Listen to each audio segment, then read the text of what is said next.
Well, we have an unflyable day, that's for sure. Rain coming down a mile a minute, 25-mile-an-hour winds, so we're going to work on the 90 ship. Now, last time I was working on this, I had hollowed out the back piece. Next step is to pull the block off here and the cowl block, and we can get them both, maybe if we're lucky, get them both hollowed out today. Get a little bit of an idea of how this whole bottom is going to evolve. Now I need to obviously cut cowling holes, hole downs, among other things. A lot of little details, and a lot of times it takes a long time just to get the cowl figured out, how you want the air outlets, the muffler outlets, among other things. But what we'll do is get a good cup of coffee down and get this started. Just thought I'd mention, I finally got my copy of the Ravens movie. Now this is the Raven, and anybody that really likes birds, I know Bruce Hunt, I'm going to send him a copy of this movie. This is the coolest thing since Chickadoodle.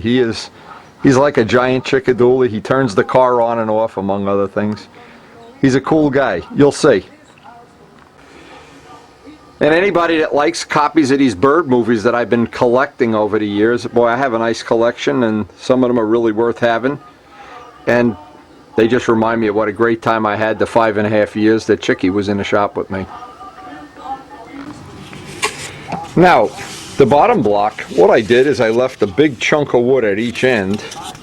This is maybe a 1/2 inch of wood, because I'm going to ultimately want to put a surface in there. This is going to be part of the take apart feature, and I want to have plenty of options when I'm all done that I can hollow whatever I don't use out, but I want to leave that chunk of wood in there.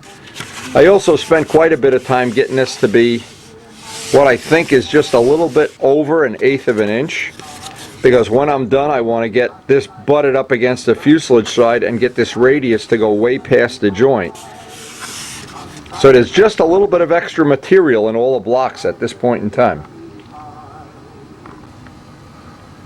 When I bought this copy of the Raven movie, I really didn't know just how much I was going to enjoy it, but I've played it over and over in the shop. It is really something special. And again, if you'd like a copy, all you have to do is mention that you love birds. Anyway, next step on this is going to be get this roughly hollowed out. This is going to be the part that's going to go above the, or actually below the wing. Now there's always a little bit of this extra wood from where it's been tack glued on. I want to clean those surfaces up before I go any further.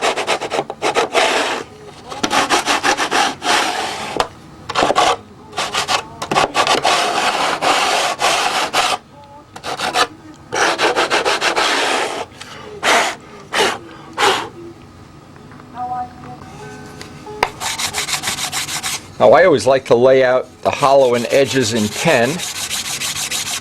Get the surfaces flat, all the glue off of the edges.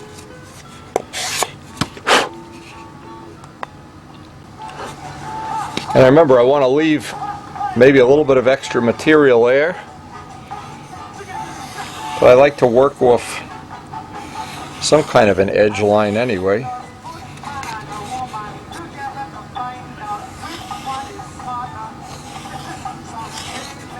Now this back, see, these take-apart features may be well, different than what I originally envisioned, but it never hurts to just leave a little bit of extra material there. I can always take it out later.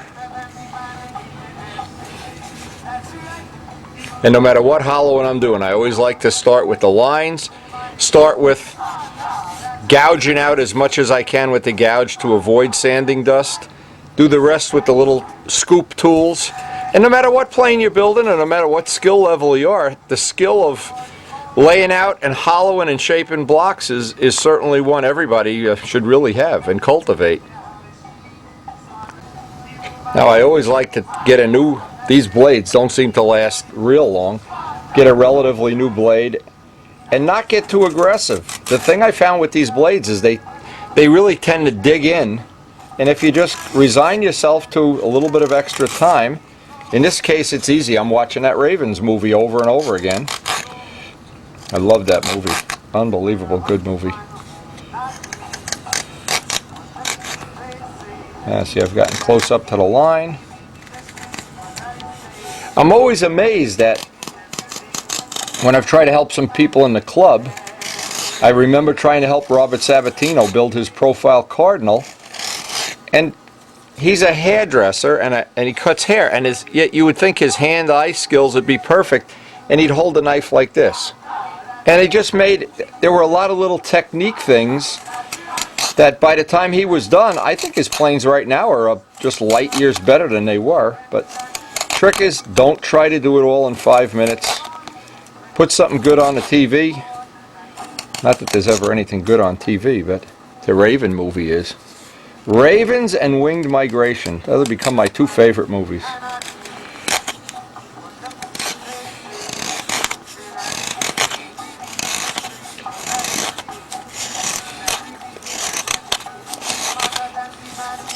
Now, if I just go about this in small little chips like this, I have a lot better chance of getting it that I have less sanding to do. And that's the whole objective, is not to have a lot of sanding at the end, to have it relatively smooth and not have to go through that thing where you run the risk of putting a knife through. Now, Al Raby used to say, and I think he's right, if you didn't go through in 2 or 3 spots, the block's too heavy. But after doing a lot of these, I think you really can get it if you're willing to spend the time. You can get that nice, where when you hold it up to a light bulb, it's all one even color. There's no heavy spots, no dark spots.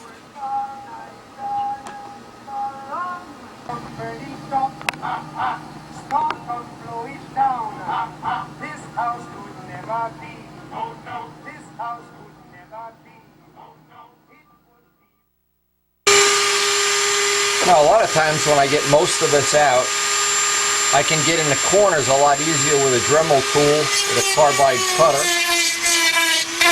And I can work it around the whole perimeter, get out the high spots. Back into the bench one. And I can leave the high points in and then take them out with a sanding block.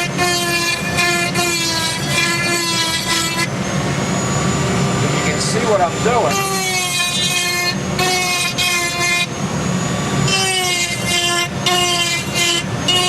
I'm putting all the scratches in one direction.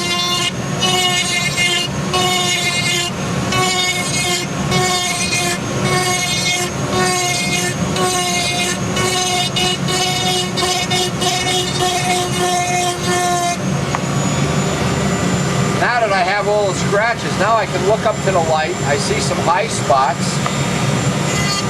Before I go in the other direction, I can take out those high spots. The high spots show right up when you do that.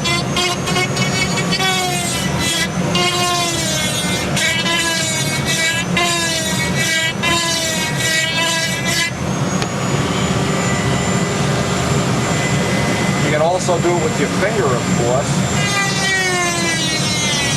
But the light, I think, is the best way to do it.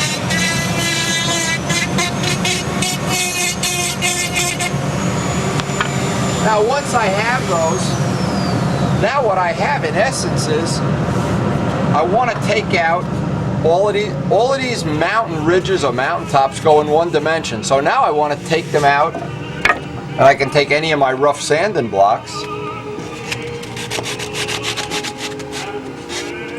And I can start working these in and just get off the mountaintops. Then I can put another set of scratches in and take off the mountaintops. In this way, what's happening, I'm taking the equivalent of layers off.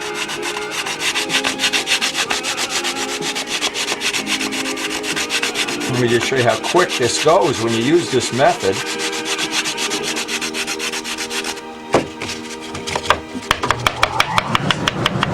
so concerned about keeping the dust. Now you can see there's still some little scratches.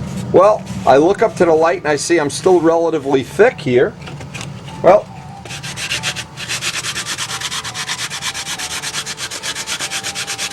what I find too is whenever I have a bunch of blocks to carve and hollow, the first one seems to take a long time.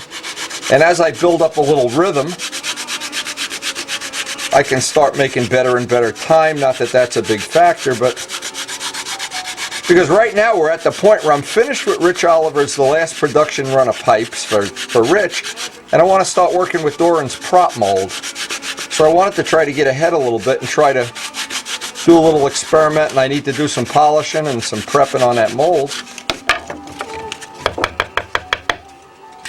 And little by little I'm going to get this hollowed out to where it's the equivalent of this part. Now, the good thing is I want to leave that material so I can get this joint nice in the very end. If I were to take this out now, what's going to happen, these two parts are going to start to spring. This is just acting like a jig and holding that shape, which is one of the things I want to have, is that final shape. Now again, the only spot that I've left a little extra material is so I can continue that curve, and I've left what amounts to be bulkheads at both ends until I figure out how I want to do my hold downs. Do I want to have screws, pins? That still has to be resolved. We still have to think that through. But we've got, and this is a real nice jump on getting these blocks sorted. And a real nice joint, almost an invisible joint in fact when you hold it together. And there's only one step left, and I need to pull off the cowling block. Same thing with a brand new blade, pop the block off, and then do the hollowing. I'm going to leave, again, a bulkhead amount in the back, a bulkhead amount up here, a little bit of extra material along the edge, even more than I need. Because ultimately I think this whole thing is going to get glassed anyway.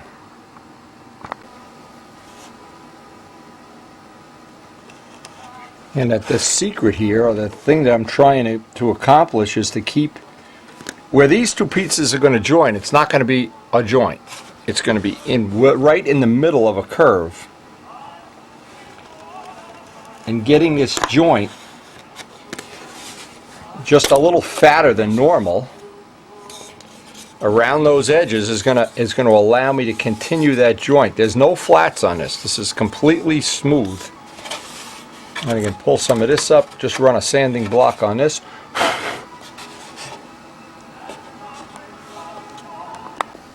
Now the decisions I need to start thinking about is how I want to hold down the cowl.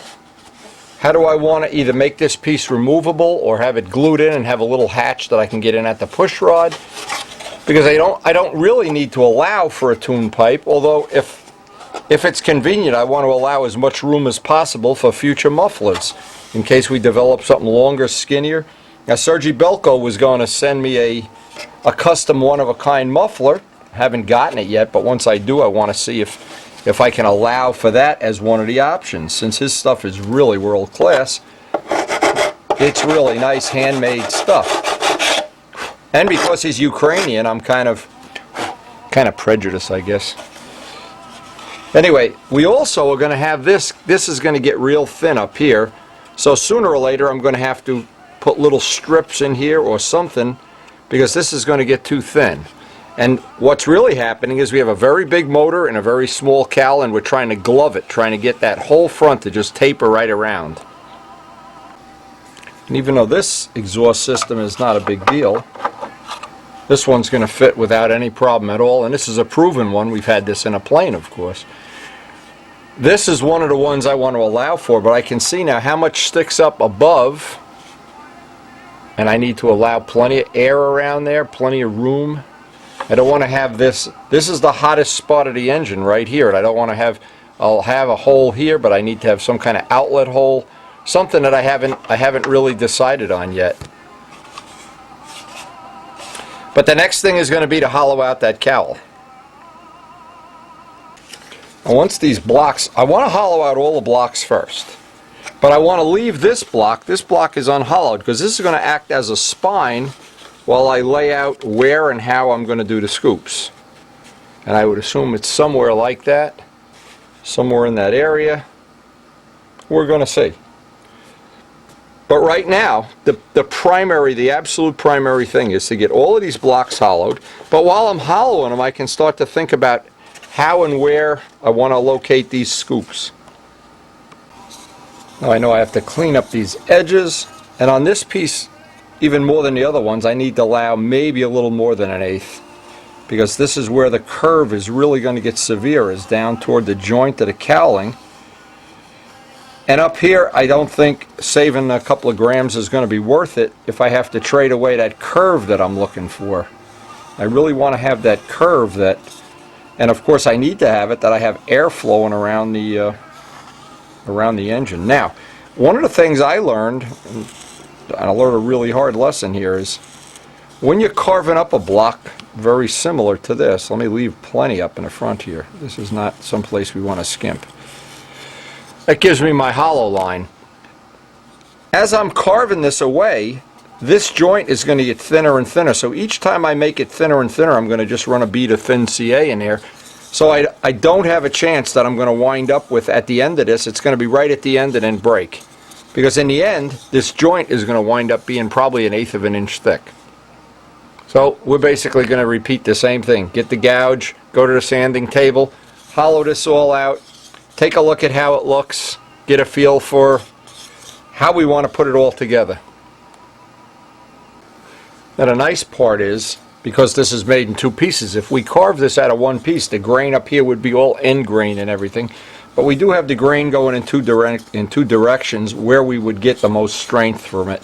But here's another thing, is this is one of the parts I want to go at real slowly. I don't want to run the risk of, well, making a part that's way too thin, and probably in the end of this, I'll need to make absolutely clear that I have enough air clearance around the motor, especially in the back of the motor, any rear exhaust engine. The back of the motor, right where the header comes out, is where it gets the hottest, and we've checked that with that little laser thermometer we have. The header and the back of the engine are the 2 hottest parts.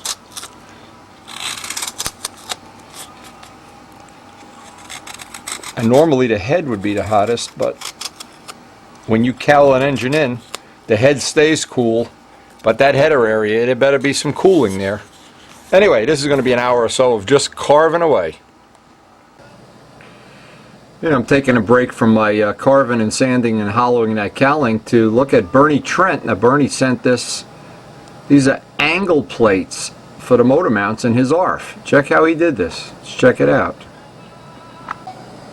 It's actually a pretty good idea. It's actually angle aluminum, and he put the motor mount holes in. That's an excellent idea. Bernie, send me up some of this material so I can give it a shot. Bernie has also, he's a sandpaper dealer, so he's in part of his job of whatever he's selling. I don't know what he's hawking, but anyway, he's agreed to get us some samples of sandpaper too, among other things. So the little sample of the sanding sponge he sent before has been working great for us, and this looks like a good idea. Now he doesn't say what ARF this is. Maybe it's certainly not a Strega, but it's one of the 35 ones. But Bernie's always got some cool little innovations, and it's too bad the Baltimore Ravens are out of the playoffs, Bernie. I know. Jets are gone, Giants are gone, Ravens are gone. Guess we'll root for the Saints. I don't know. Now I'm just wondering if this would leave enough room for a typical Rojet motor. I'm not sure. Until Bernie sends me a sample, I won't know. But apparently it's available commercially. Again, Bernie sent us a lot of good ideas over the years, a lot of nice Raven hats, which I guess we won't be wearing anymore this year. Anyway, and I'm thinking of another thing, Bernie. This might be something that John Brodak is interested in, upgrading some of his ARFs. Not sure. Anyway, we'll give this a shot if you can send us a sample.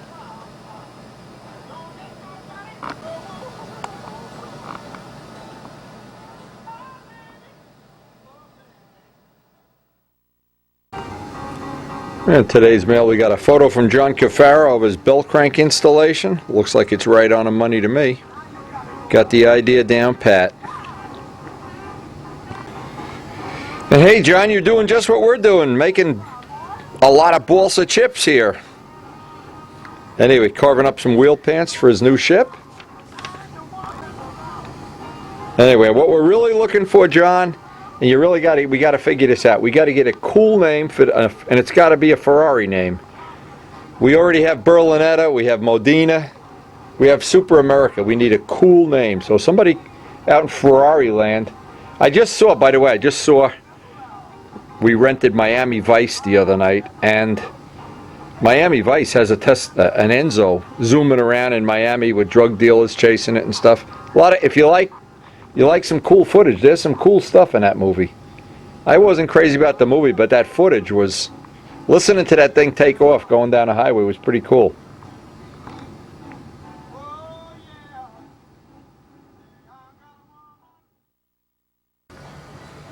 So we got 2 of the 3 blocks done. I'm going to try to finish up tonight, get this cowl at least rough hollowed out. If I can get that rough hollowed out, I'll really feel like I accomplished something today.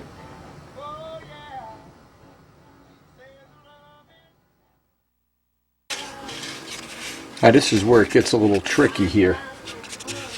I'm going to use the ball router because when I get near this joint, what's going to happen is this is going to get real flimsy. So I want to leave even a little bit extra material there before I get too cute about it. But anytime I use the ball router, the nice thing is it leaves a nice radius in the corner.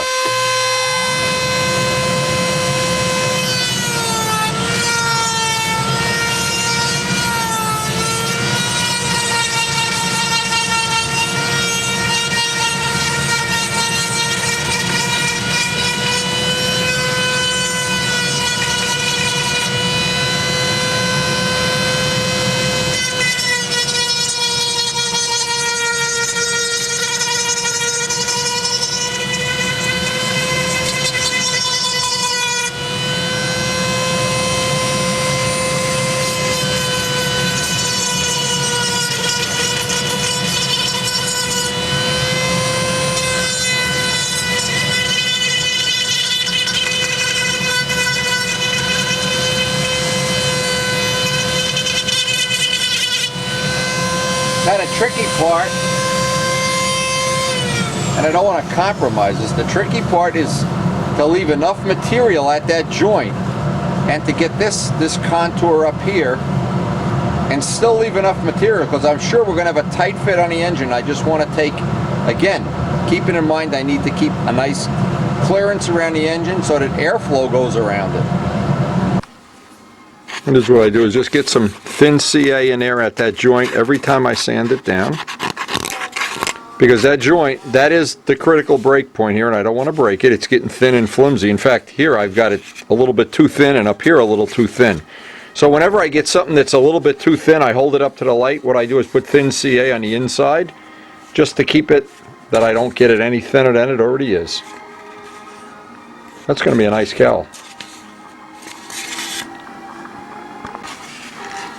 Now this is because this is really getting, I went a little bit thinner than I thought I would, even though this is going to be, we're not at a critical point. I like to keep that so this doesn't get too flimsy and I break it too many times before we're done.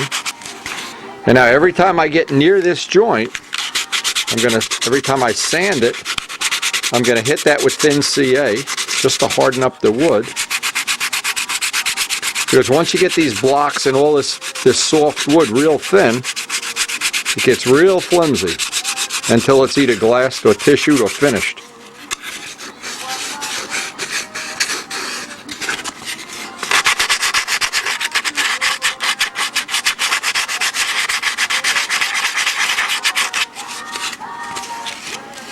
Okay, the next thing I need to do is just take a brand new blade and cut this opening. I just want to show this, you can actually see that thin CA has wicked its way right through, so that now this is nice and solid. We got something to work with, and I wanted that to be solid before I cut the hole. And then, needless to say, then we got to fit the engine and see just how close we got that when we laid it out. Now it's a rough piece, and you can see how thin. I even put my finger through it. But now I need to get some sanding blocks and open this up. I've left maybe a 1/64 of an inch, a little bit more extra, so I could get the angle that I want with the sanding block. One thing nice to add, this is just an ink marker and a piece of tape that I can get in here and work my way right up to that edge.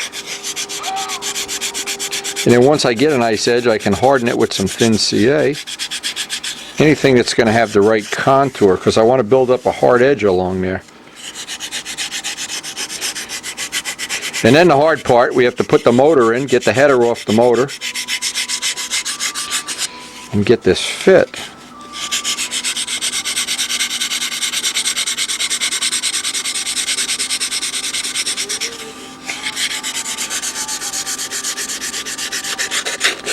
And I suspect that'll take the better part of a session, because I want it to be very accurate.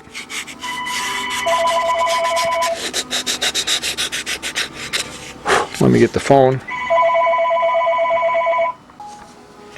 Now we have this part really oversized, and I need to start picking up, just like sitting in a piece of sheetrock, where we're hitting.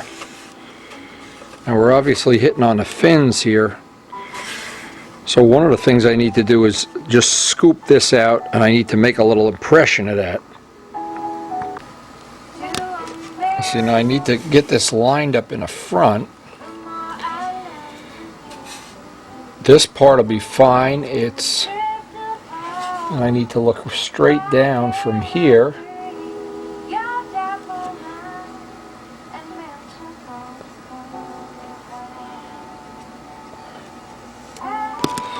Now, what I'll try to do is get this right from the top. So I need to find that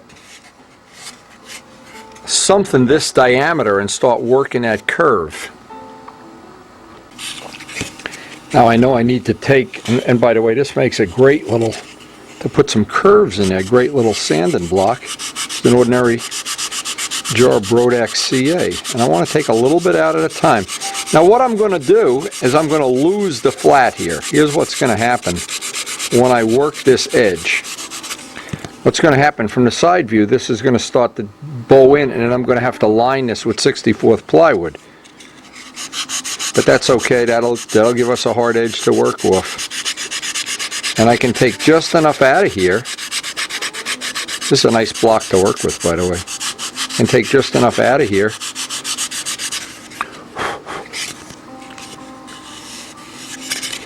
I need to take some off of this side, and then we'll see how much more, little by little by little, just dress this off. Just like setting a piece of sheetrock, where I'm sure everybody's put sheetrock in their house or a garage or something. And you just keep hitting the high spots, and eventually it just drops in. Now every time we drop this down, and we have to make sure we have this alignment. I can see I can take a little bit more out. I can scallop some out of here so it's easier to get in and choke down the venturi. Now it looks like we're closing in on it. Not exactly, but we want to have the front lined up. Got a little more clearance on this side than the other. I'm just going to be able to take just a little bit out of that side, and then I'll be ready to lay out my 64th plywood edge.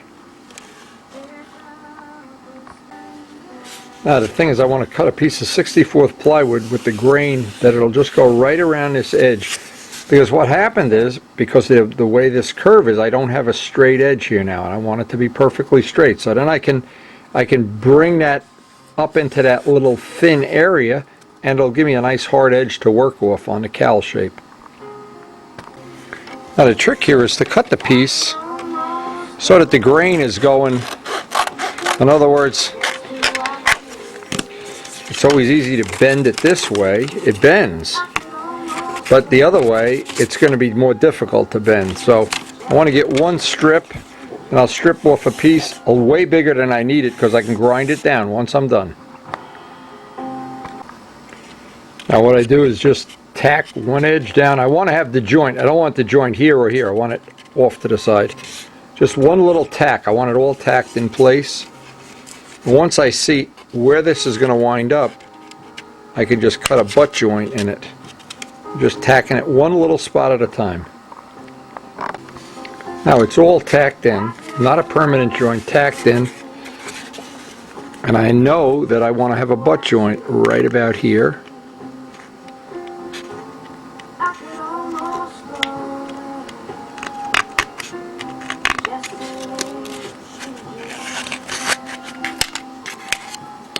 And that gives me a relatively good butt joint.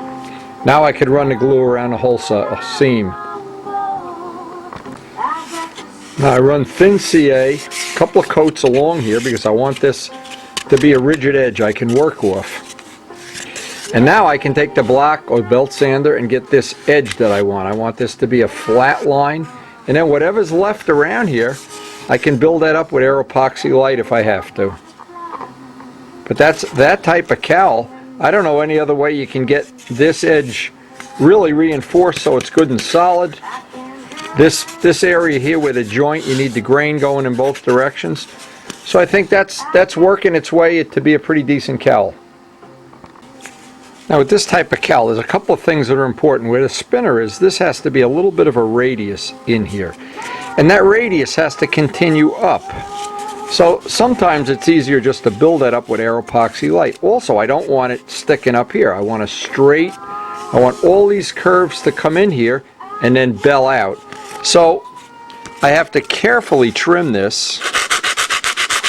That's why I harden it up with thin CA. Because there's a lot of curves happening here all at the same time. And I want to get both sides exactly the same, of course.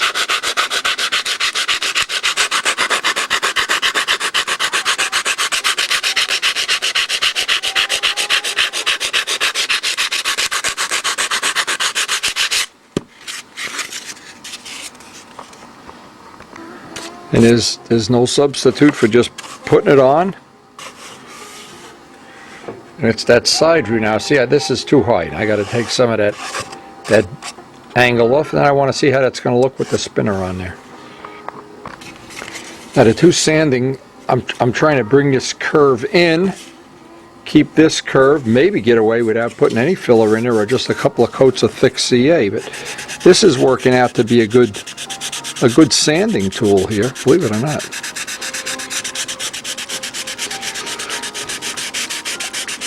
Now, all this stuff, just now we're at the point where these kind of things, normally you can't just cut a hole. I have to look at this from a lot of different angles and areas. In fact, that's so little. I'm just going to put some coats of thick CA in there when I'm done with the curve. I want to have this little flute curve up here. And I want all these curves to come in and then come out in the front. And without even one little detail like this, it's all these little details that when you add them up, you have what amounts to be a nice, dramatic scoop look, something that adds some dimension to the plane, or something that's just mediocre. Now that's...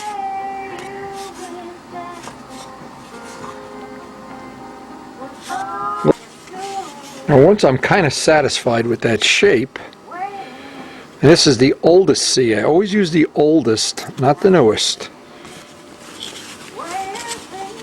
The advantage is it takes a little longer to get it kick off, and it penetrates just a little bit better. And I want to harden everything up in the front of this area up.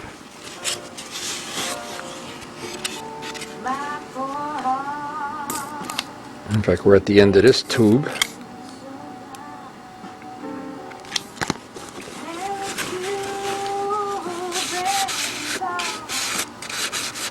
That gives us a hard edge to work off.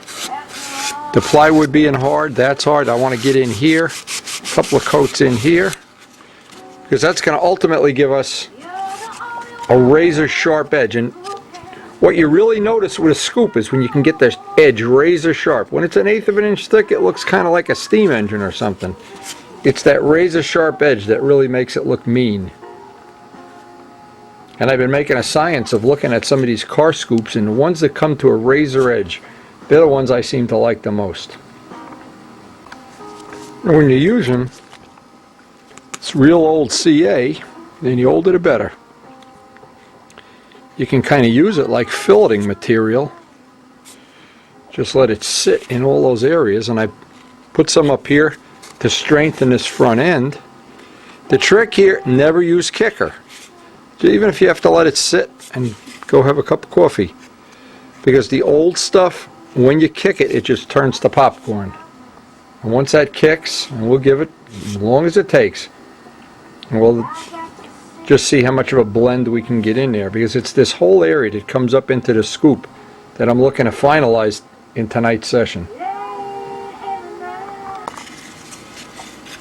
And we're back to the same routine here, just grinding away at this radius until we get that nice razor edge that we're looking for. And it's a reverse curve, so it's a little time consuming, a little difficult. But we're going to spend as much time as it takes.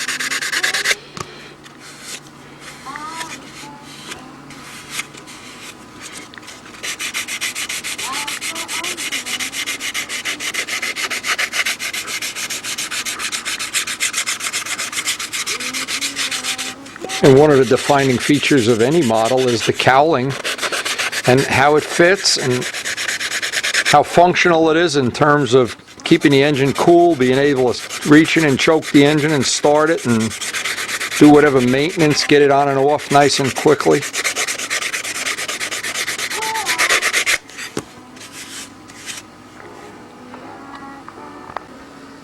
And I think for a rainy day that there's no way we could fly, we've moved the football a little bit forward, and we'll come back to this tomorrow.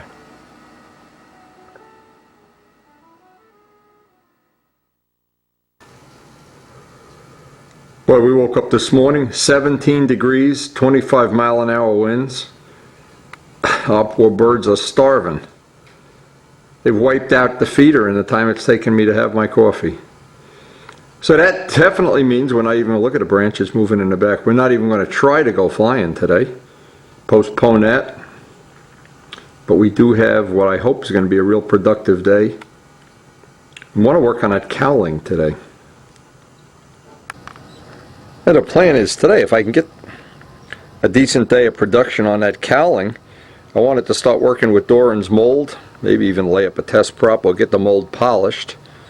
But step one is, well, I haven't finalized in my mind how I want all these take-apart features, the nose, the cowl, the bottom to come apart, but I can think about it while I'm sanding. Hey, you can see last night when I ended this, I laid on 3 or 4 thick coats of thick CA. I'm not sure you can see, it's built up a nice amount of material. And now I can kind of work, and I'm working it again with that same tool I used yesterday. Because this little radius here, as simple as it looks, it's this little flip in here that really adds what I think the nice little dimension to the cowl. And this is going to be a little time consuming. I'm sure this is not going to go in 1 cup of coffee, but it's so cold outside, it's just good being in here today. And you can get that radius dressed down, and it's just, no matter what shape you use, just time consuming. And it's this little radius, when you see this from the side view, this little radius, in the very beginning I didn't understand. I used to just cut this flat, and I never could understand why I wasn't happy with it. And once I figured out how to get that radius in there, and of course this one is 64th ply, but it doesn't matter if you carve it in. And it's pretty much the same thing in any plane, even a nobler, where you have a spinner and it comes into the cowl. It can't just go up. It's got to have that reverse curve to somehow make it look right. But now that we're sanding this material is relatively hard. It's not soft balsa anymore, so it takes a little more time. And what you can do, by the way, is just flip it over and use the other side. And then move the sandpaper.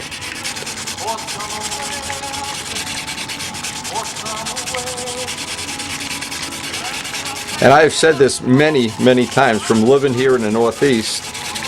When it gets cold like this, and you wake up in the morning, have a hot cup of coffee, and you know you've got some building project down in the cellar waiting for you, to me it's a lot of fun. This is that little sanding sponge that Bernie Trent gave us, and it's soft, so it has, well, there's been a couple of spots I've been able to really use it. Get in there and get that last little bit out. We're ready to do some preliminary fitting and get the real motor in the plane and see if we've got adequate clearance with the head and the header and everything on it. Well, I'm really pleased the way that worked out. This is just, the only thing this is just time consuming. And when you try to do this in a very short amount of time, you get frustrated. Now this is the critical part at which it's the weakest, right at this joint. So I'm putting plenty of thin CA in here, building up a nice coating of it, in fact. It's right here that I've got to make sure this is not going to have a crack in it at some point in time. And I may at the end of this just fiberglass the whole cowl, and then inside get maybe some carbon fiber or something in there. I'm not sure, but this, wherever that angle is, that's the stress riser right there. Oh, up in the front here there's a lot of end grain, and so I'm getting plenty of coats of thin CA up there. Let it just soak the wood, all these edges. That whole area is going to take a tremendous beating in the life of the plane in terms of hot air, grabbing a plane, whatever. That's a part of what happens once you break through the finish and any kind of oil or anything gets in it, it then starts to deteriorate, so it gives it a little longevity. And once that kicks off without kicker, I want the interior of the cowl to be smooth also, because it's going to help the airflow. The air is going to flow better on a smooth surface than on porcupine.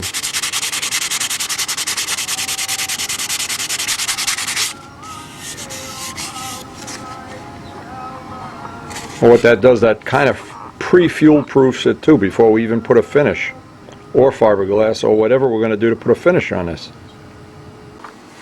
The next step on this is to fit up the real motor, the motor that we're going to use, and make some clearance for the header. Make sure we've got enough room to conveniently choke the motor. See, what I want to wind up doing is I don't want to wind up having to modify parts to fit the plane. I want to modify the plane to fit the parts that we've already got developed.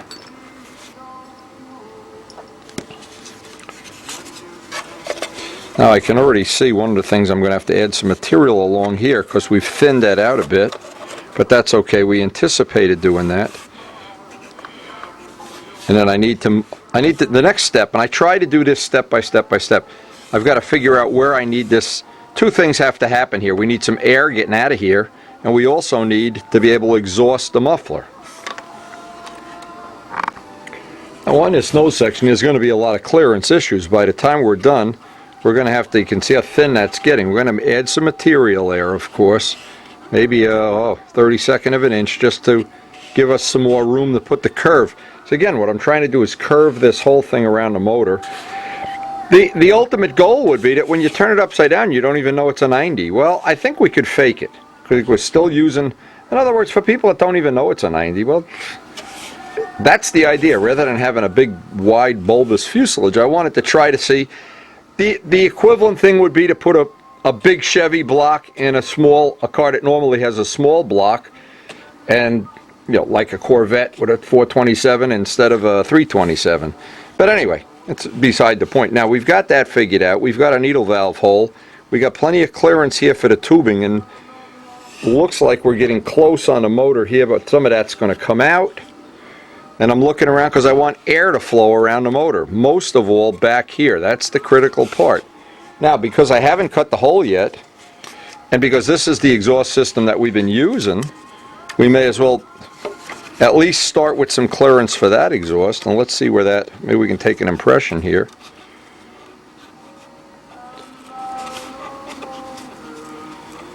Let's see how that works.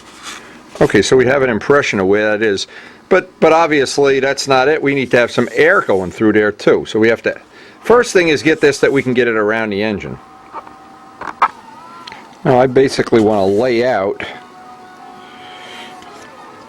I want to work off a center line. I'd like this to be pseudo accurate anyway.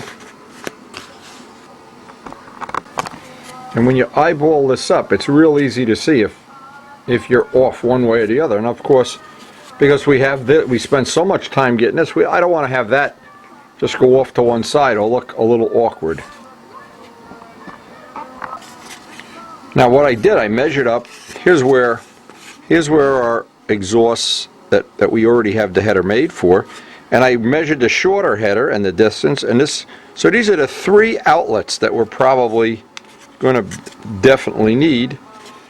And I actually could move this a little bit forward and take that into account. So, but that's a good way to lay it out. And of course, you know what I could do? I just go to the next size bigger hole here, and that'll cover the whole thing.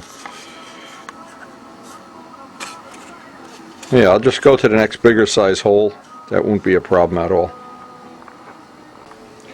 Okay, so when we take into account the shorter header, and that doesn't allow for, we want the shorter header, the longer header. And I also want plenty of airflow, even though this will not be, at least at this point in time, not be the only outlet. And I massaged this several times, and here's the reason. When I looked at the oval shape from the side view, it left a divot there, and I didn't want to see that divot. So rather than have that, what I decided to do is keep this shape is more functional, and it also allows me to make longer headers, shorter headers, and that's one of the things I'm going to want to have, of course. It also allows me to make a header, and I've looked at this already, get another header from Richard and put 4 pipes up here, smaller diameter, of course, and I'm wondering if that might not look so cool. We got a lot of choices with headers. Headers are an easy thing. But anyway, that looks like, and we're going to allow some more air outlet holes back here, of course, but I'm looking at the possibility, and I don't think I have it right now. See, what I originally thought I'd be able to do is be able to get in and get the cowl hold down screws through this hole. Well, you know, it's just not practical. It's a nice idea, but there's a reality check to this. Now, I had thought originally I'd put the cowl hold down screws back here, but that allows the front to move. Up here is a better choice, and it also adds some rigidity up to the front of the nose. And I've put our traditional pin through the front. The Venturi is a perfect choke, so we don't have to deal with that. Actually, around the head here, that came out real nice. I love that big chrome Harley look.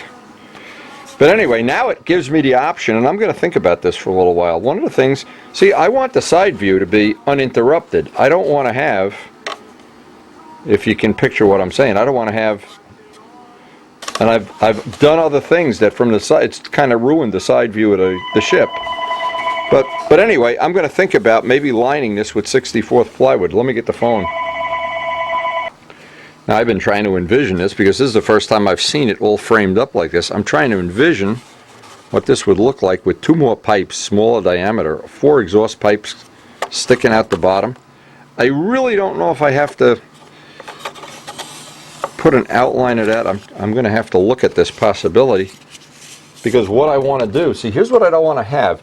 And you may think, well, this is just overkill, this is just ridiculous, but maybe you're right too. But from the side view, you see how when you look there, there's a gap, and I don't want to see that gap. I want it to be like this. So what I'm going to do is just get pretty much what I did up here and line that hole with 64th plywood with the grain going straight up and down. A little overkill, maybe, but if we ever get to make that 4-tube header, that may look pretty cool. Anyway, it's going to allow us a few more choices that we don't really have now. And then what I'm going to try to do is in the back part of this, behind here, have the airflow through here, and air flowing out under the wing, where if you realize where the wing is creating a low pressure zone, right there it can pull out the air. That might be pretty cool. We'll see. And we're going to try to get the joint along the side here. Again, the trick is just bend it right in, let it overlap, and then trim it after it's all tacked into position. But it's very important, and these are little things I'm sure most people don't even know, don't even care. But that side view, when I lay a ruler on it, I want to see that side view straight and then a gradual curve right up into the spinner. Very important to me. Now I can get it. Just going to sand this down with a block, maybe that big carbide block, so that from the side view I have a perfect flat there, and then there'll be a little bit of a radius on each side.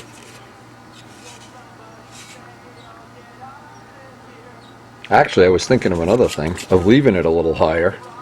See, if I had the header already made, I could work around the header. So it would be like a P51 where the stacks would just stick out, but we're getting ahead of ourselves here. I'll have to do this backwards, build a plane first and then make the header. But because I want to be able to change the header. I want a lot of flexibility, and in case Rich Oliver comes up with something commercial part different right now, this will have to do. Now another advantage, well, with the pipes out here, when the engine's running and the exhaust is coming out here, it's actually acting like it's sucking air through. So that's one advantage. And again, it's this area here that I want to keep the engine clean. I want to keep it cool. And I don't want to have this in any way restrict that airflow going through there. I want to not, the whole idea is to get the perfect side view that the pilot's going to see.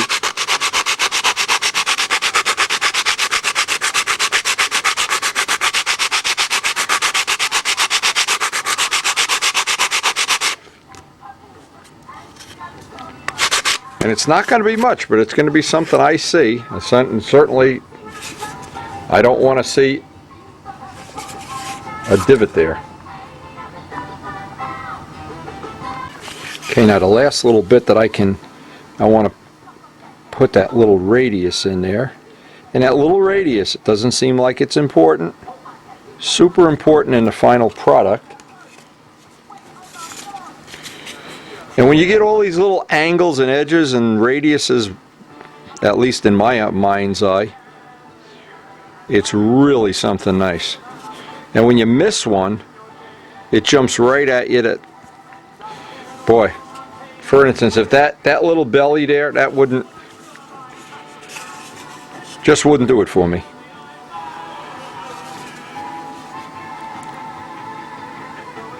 And the trick here, just let 4 or 5 little layers of thick CA.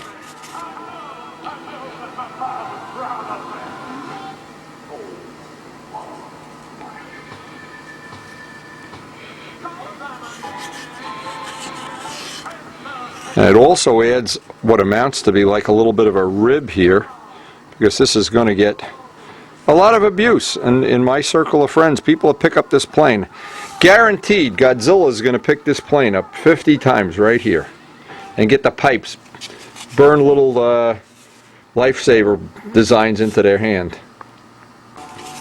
Now this is the difficult thing, is getting that little radius in there. See, now what I'm doing, watch, I'm turning this so I'm facing off a new piece of the sandpaper. Now it looks like this wouldn't be a big thing. Believe me, when the plane is finished and it's flying, it's in inverted flight in that straight line, I'll see it. And to be honest, I don't care if other people see it or not. The people that have no sense of style, or don't care, and that's okay too, don't see these little details. That's why it takes so long to do something like the Testarossa or the Bombers, any of the planes that are really a lot of curves, a lot of blends, a lot of shapes. Now, just conveniently enough, I can use this even to dress off the plywood. And I can picture already, and I'm sure Cafaro is going to have some drawings, some cool some cool exhaust sticking out of here, like a Merlin or something. But and Sergi Belco's making me a custom muffler. I'll see where the stinger is. Well, we can always relocate the stinger, and I hope, you know, I'm going to be able to make this one of the definitive parts of the model. How the exhausts come out there. And what I did, I hardened up this whole area because I want this. I can't go from a hard glue area to a soft balsa. So by hardening this up, move the sandpaper over, and I'm just rotating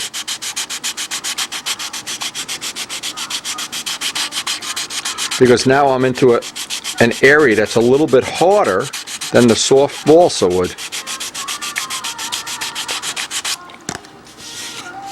And I can pick up that, hopefully pick up that radius, and from the side I've got that it totally disappears. Now I've got this kind of final sanded out with 400, not really, you know, ready that it's a final fit, but it's good enough to do the next part. And the next part is always something that I start out thinking is going to take one session, and it winds up taking a lot more time because I'm real fussy about how this is going to be, and I haven't really figured out exactly how I want to do it yet.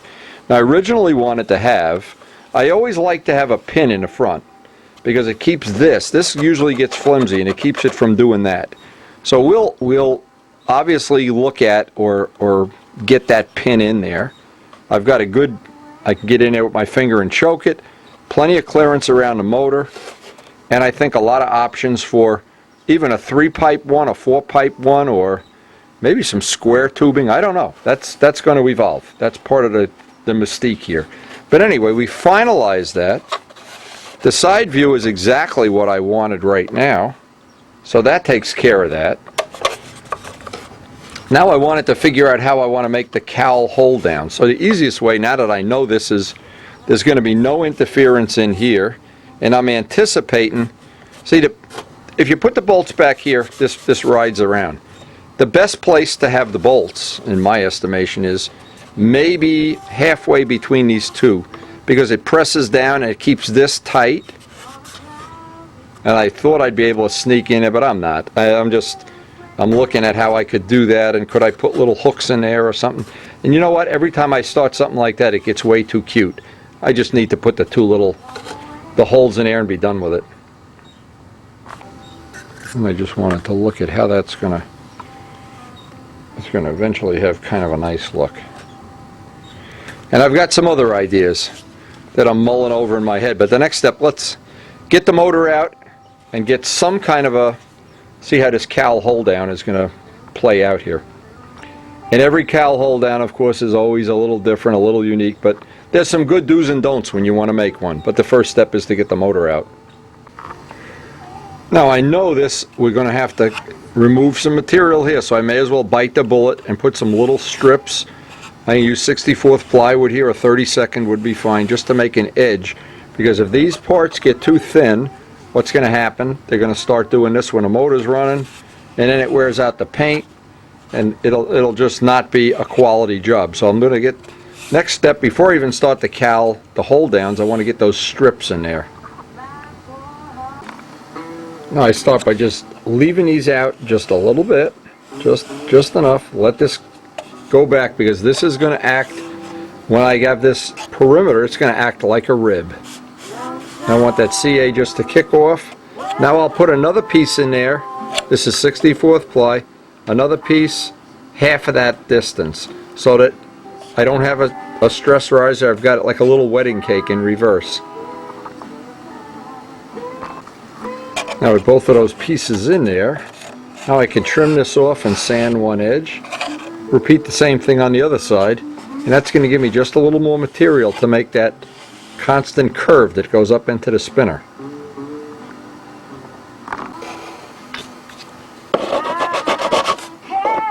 And I want to have a nice flat edge to work off. And I could just use the smooth side to dress it off.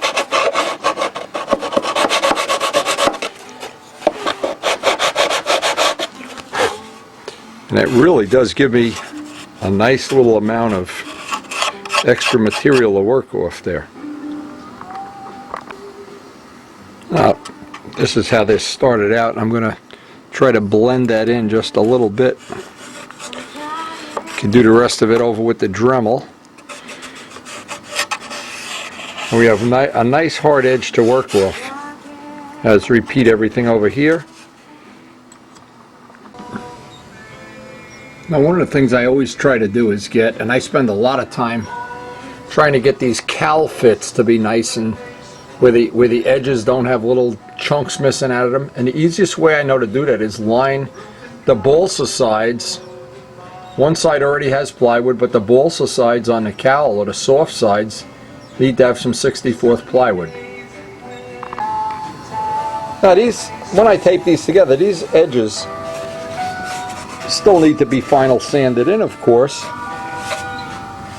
But the first thing I want to do is line the edge of this with 64th plywood to protect the balsa. And what that's going to do is raise the cowl up.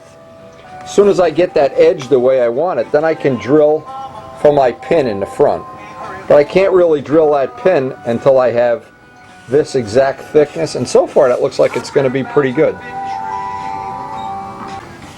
I'm just taking a piece of scrap, leaving it oversized on both sides, tacking it on there. Then I'll put the final glue seam. I want to make sure this is nice and flat.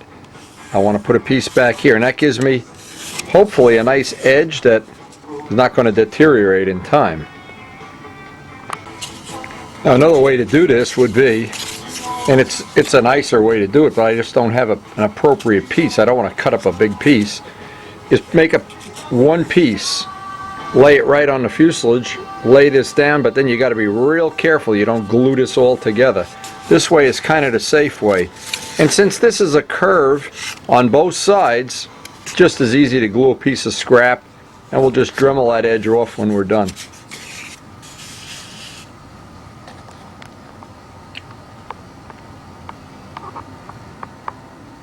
This glue is kicking off. Hold something totally flat against it, and that it's a lot easier to line up two perfectly flat surfaces than two snakes. Not sure I made that point, but anyway, that's okay. Now I just need to glue the other part on, and then I can start trimming these down. But there's no straight lines on here. Everything has a little bit of a curve. Now a lot of this you can just trim off with a scissor and let everything dry up here, and then it'll be a big, this has a lot of, well, it's, again, it's what you really want out of life, but I certainly don't want to have, I can take most of this off with a scissor, I don't want to have that cowl line where they both fit together. I just, it bothers me when that doesn't line up right. And the last little bit I can just go over to the sanding bench, Dremel that last little bit off.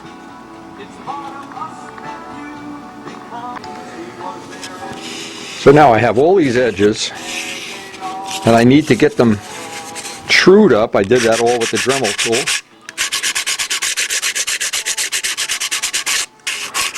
I don't want to take any more material away than I have to, because I want to get the final blend of that curve into the fuselage itself after I get the cowl mounted. Now, I made this mistake many times already of finalizing the cowl fit. In other words, I've left everything thicker than it has to be. And then I've bolted the cowl in place. I mean, I've waited to put the cowl mounts in, what I should have said, and what a disaster. The easiest way to do this is to get everything oversized, get the cowl mounted, and while the screws are holding it in position, get all the cowl fits around here and everywhere else. While the cowl is being held in with the cowl mounts, then do all the final fits.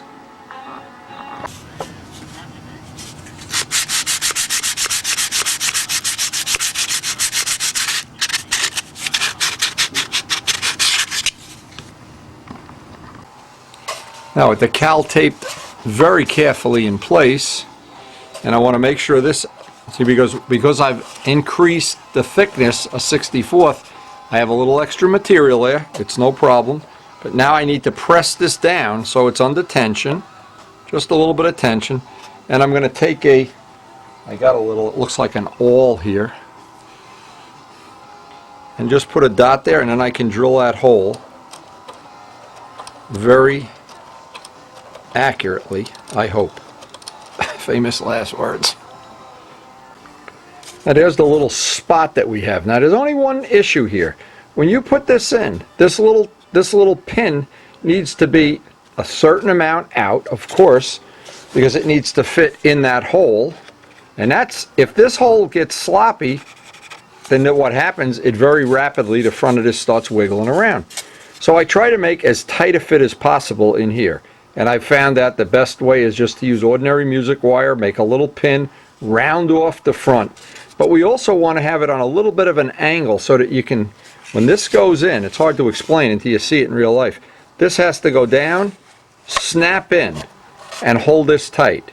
And if this has any slop in it at all, it's a problem. Now, if you for some reason drill this hole too big, you can kind of fill it with thin CA, or even in the worst of all worlds, put a brass bushing or something in there. But what we're going to try to do is get a nice primary objective here, a nice tight fit. Then this holds everything in alignment, and then we can spot our back cowl mountings. And if you do these first, believe me, remember it's the same old logic that we use over and over again. We start at the front, work our way back. If you start in the middle and go to problem. Always easier to start at one end. And in this case, this is kind of a critical fit.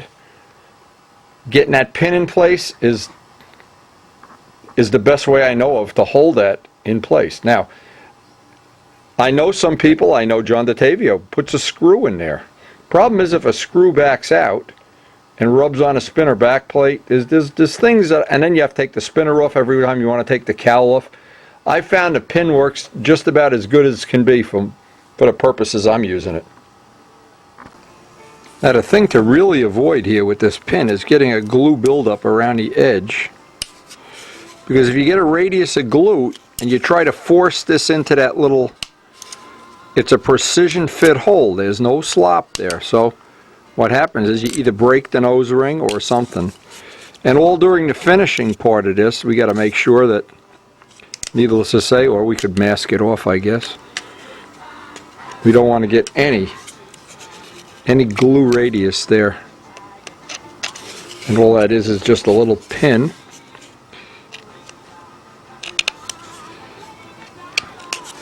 Now, it's a little tricky, and this is just as, there are two possibilities here. Possibility one is, and we'll see if it's our lucky day. The first, this goes down and kind of shoehorns in there.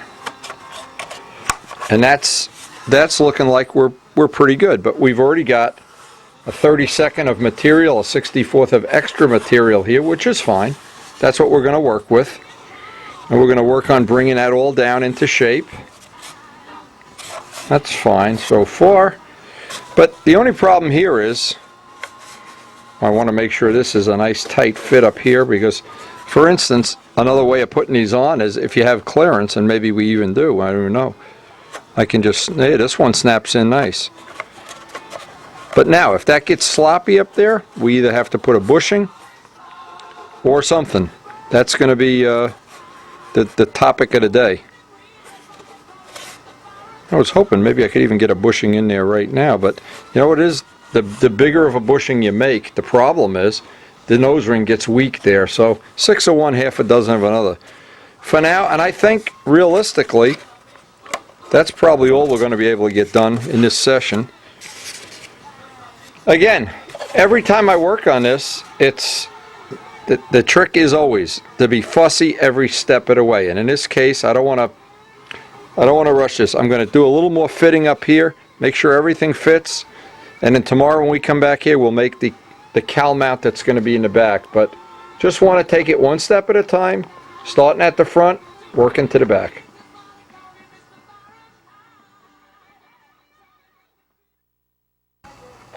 I got just a little more time, tonight, and what I wanted to do is make a little nose ring of sorts for this. And I was thinking, well, I bit the bullet and put a little bushing in there, hope that holds, because I wanted to tighten up this front end just a little bit. Now see, it really snaps in there nice now.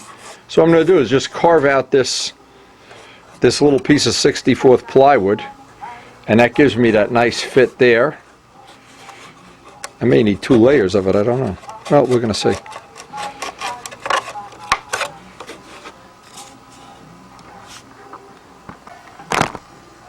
Now I'll trim the first layer. I'm going to try to put 2 layers on there because, first off, the problem with this part is really flimsy up here.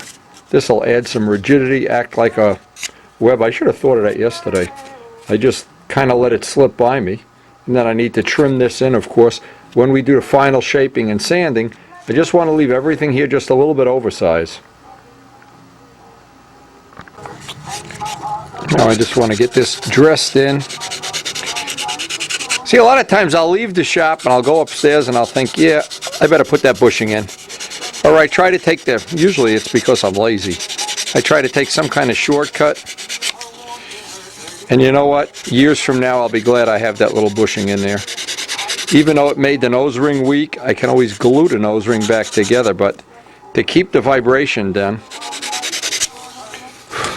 Now, as always, this is always a back and forth thing. And it's just oversized enough that I'll be able to, in the final shaping, hopefully, again, get that nice. I wanted to complete the 2 edges so that both sides are 64th plywood and give me that nice hard edge to work off when we start really sanding the final shape into this.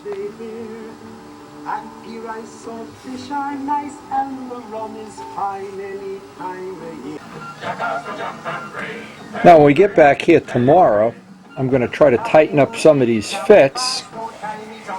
But so far, even this little time we had tonight, we've got a little bit of head on it. Took some of the material away from the nose ring. We got to reseal that up. We got all the edges on the cowl. Some of the edges on here, not all of them. Still have to put the edges on one side. But even in this little time, we had a little bit of time tonight. Took advantage of it because the amount of time that goes into a cowl is just infinite. It just goes on and on forever. I'll come back and work on this tomorrow.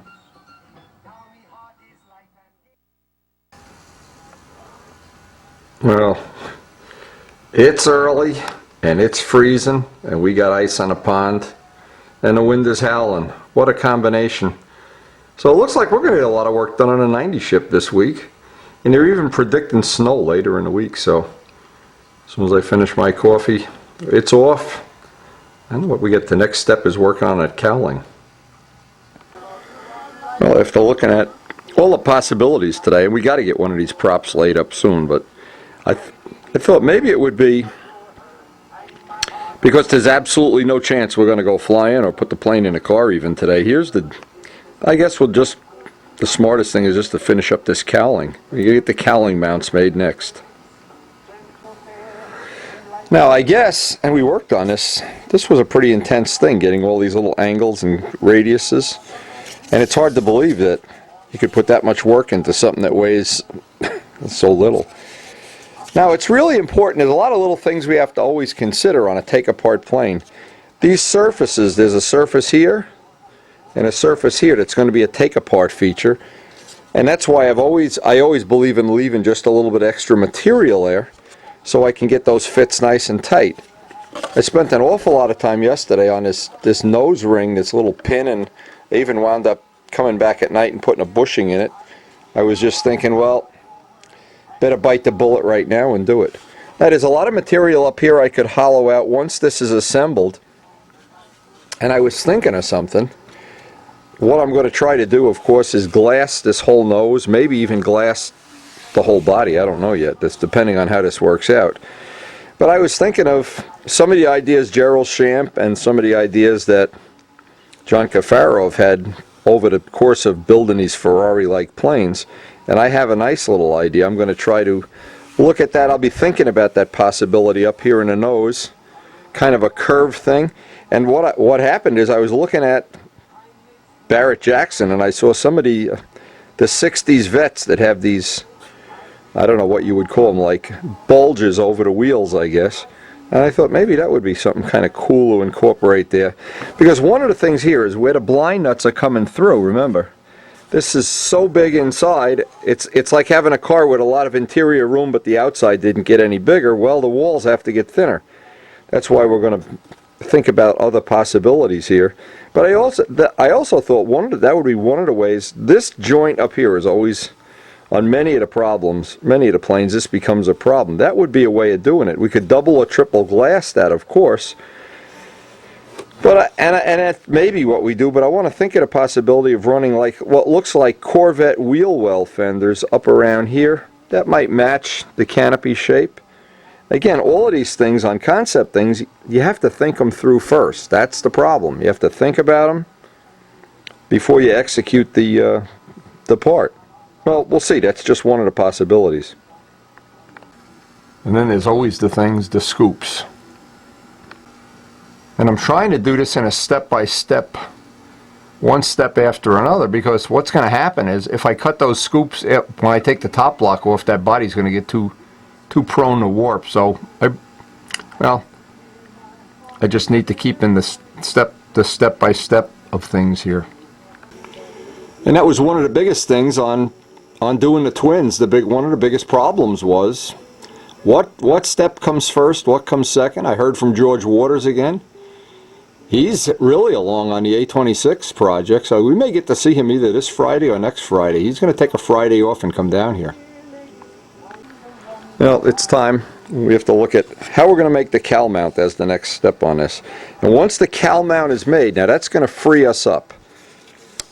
And as I think about this, once this is finalized and I can sand this in, I can sand it up to here. I can't really do anything here. I'm kind of dead in the water here, because I need to make the wing cut out and all of the peripheral things that go around that, and the take-apart feature back here. So I can't really do anything else with the two blocks, but while I have this top in place, I can lay out the scoops, and that'll be a whole nother couple of sessions just laying out the scoops. Every one of these little issues and items, it just gets so time-consuming. And when somebody looks at it, they say, oh yeah, nice, you did a nice job carving that up.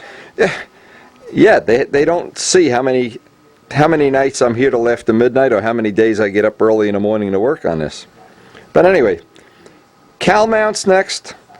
Having my cup of coffee, then we're going to get into cowl mounting. Now, one of the things worth mentioning, in this series of planes, when we did all these tradition planes, they had no cowling.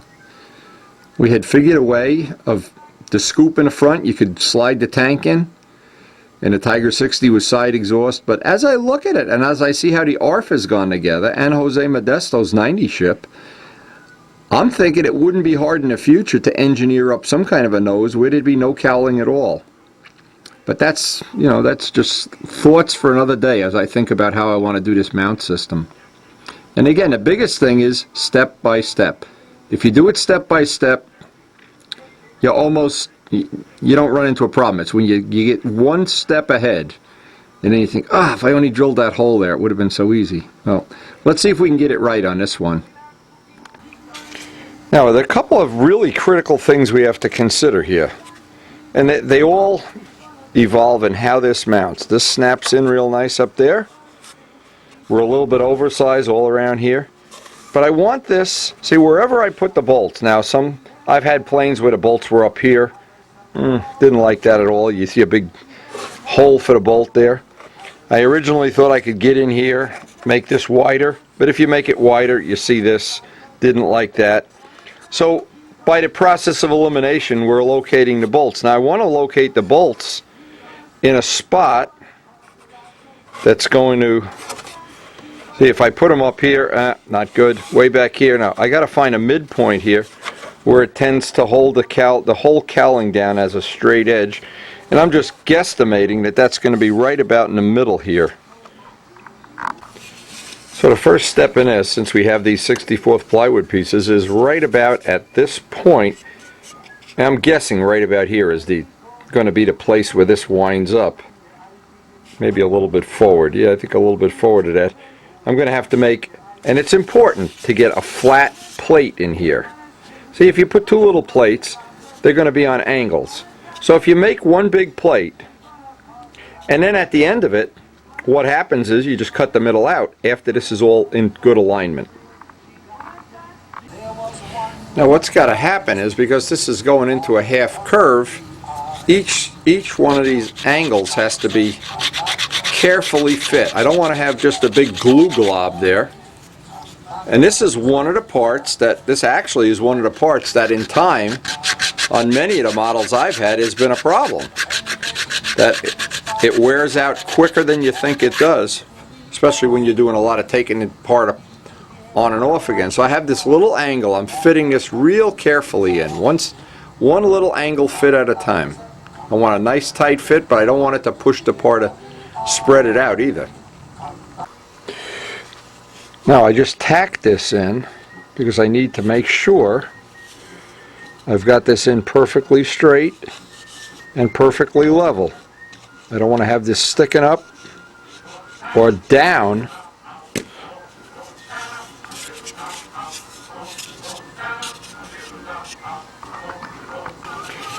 Now once I notice is, I'm just letting that dust fill in any gap that's there. So I'm dependent on this to make that nice cowl line when these are tightened down. And I've tried to make these out of light ply in the past and they self-destruct. Just real 5-ply plywood seems to be the answer. This we'll find out.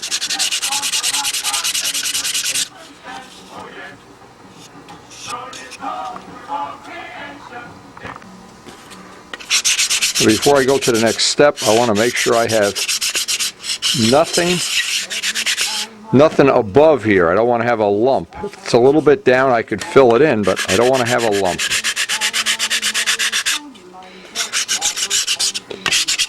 Now, for some people, having those cowl edges is not real important, and all this time might not be well spent, but for me, this is one thing I really like. One thing I really admire about Joe Adamusco's planes, the cowl fits always look like ink lines.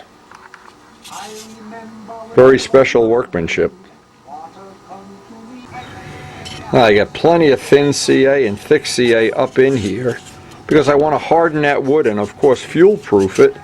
So that piece now is, I know it's parallel and it's solid. I need to make little corner gussets here because again, the further out I put the blind nut hole, the problem becomes, and it's a very real problem, it's going to be an interference if I want to use a larger muffler like the Sergi Belco muffler, or I want to leave myself plenty of options. So I want to get the blind nuts as close to the edge as possible. Also, that gives you the least amount of leverage for tearing these off. The closer you can get them to the end, actually, the better it is. So I'll measure that up with a blind nut. So I get an idea how close I can get this, because this is going to be where the bolt goes, and I can't get it out on the edge, but the point is I wouldn't want to have it there. It's just going to interfere with any combination of exhaust that I want to put in this plane. So all I need to do here is figure out what size a blind nut would be.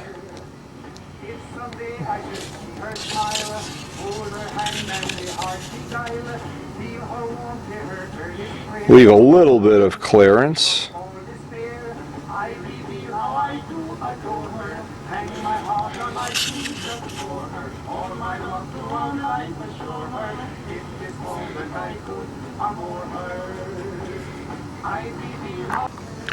Now what I'd like to have is, and I had to move this around a little bit, I'd like to have these in. In other words, I don't want one bolt way across to the edge and one toward the middle. I'd like them to be kind of equal. I'd like them, when you look at it from this angle, that they're straight and not cocked. So trying to lay this out, it turns out it's about 4/10 from the edge that's ideal. We're going to find out how ideal it is. Again, little details that some people don't think are important. Obviously, it's in the eye of the beholder.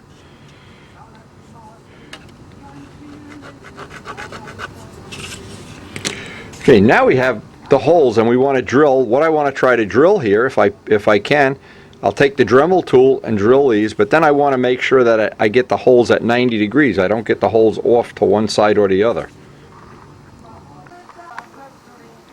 Now the way I've tried to figure this out, I drill these out 110. That's a nice tight fit. But I got a sharpened up piece of wire. I want to look at this from a lot of angles. I want to look at it from the back. That's straight. That could be a little bit, just slightly. See, I can alter that just a little bit. Very carefully poke that through so I can see where it's coming through. Most of all, make sure it's not walking off one way or the other. And that sets my spot that I can drill a hole. Okay, now I have the two holes relatively parallel. They're straight this way. Now I just dremeled out just enough so I can get the bolts in there. But before I do the next step, and this is the kind of the important part, I want to get little braces on all sides here. And what that does, that holds this in alignment when I go to put the cowling and make the mount that's going to go in the plane. I need to have this exactly parallel. If I get these angles up and down when I go to put these in, it's not going to be a real good thing, that's for sure. And I could just take some little pieces of scrap 16th plywood is plenty good for that. Now these are the little pieces. We made 4 of them. I got the first one in there. The glue is setting up now. It's easy if you leave them oversized because it gives you something to hold. If you try to make them an exact shape, we'll get all 4 of them in on the corners, glue inside, outside, spread the glue out into the soft wood, give us a little bit bigger of a footprint, because these really are a pain in the neck. These really are something that, well, if they're not solid in time, doesn't happen right away, of course, but years later, boing, out comes this. In fact, the one on a Spitfire is already fallen apart. So this is one of the things that, well, 6 years, I guess, is maybe some people don't use their models 6 years. We'll get the corners in.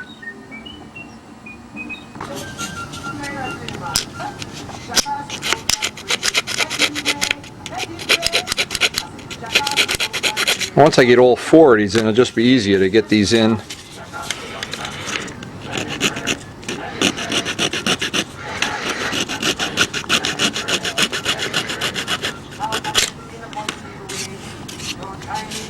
I got to get the other 2 back ones in, and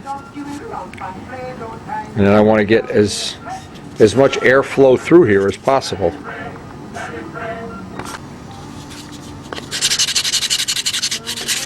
I'm going to get this surface perfectly flat and re-glue, double glue all these joints.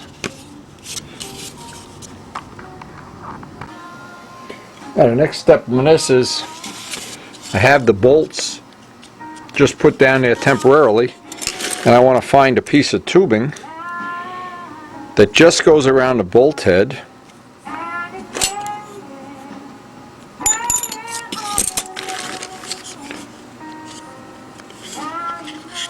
Yeah, I want it to fit over the bolt head. Actually, I could probably go that diameter or even one size bigger, because I need to be able to get the bolt out, of course. But I need the bolt head in there while I glue this in temporarily and trim it off. Now, all these little tubes, they need to be roughed up. Otherwise, the CA doesn't seem to really want to stick as well as it should. And the rougher the grit, the better, because we're not going to see this outside anyway. Don't want it shiny. Now, with these little pieces, it's always good to make them a little oversized. Use the head of the bolt to get it lined up as close as possible.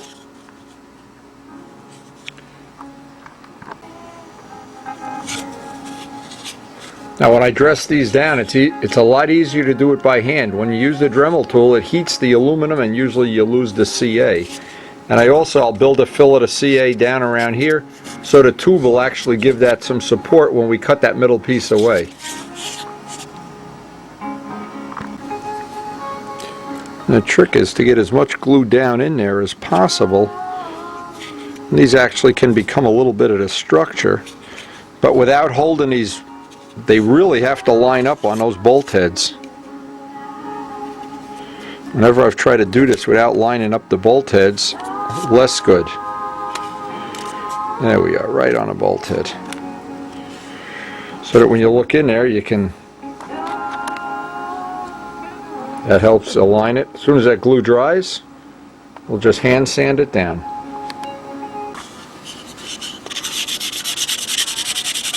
Now I want to really get these nice and flush.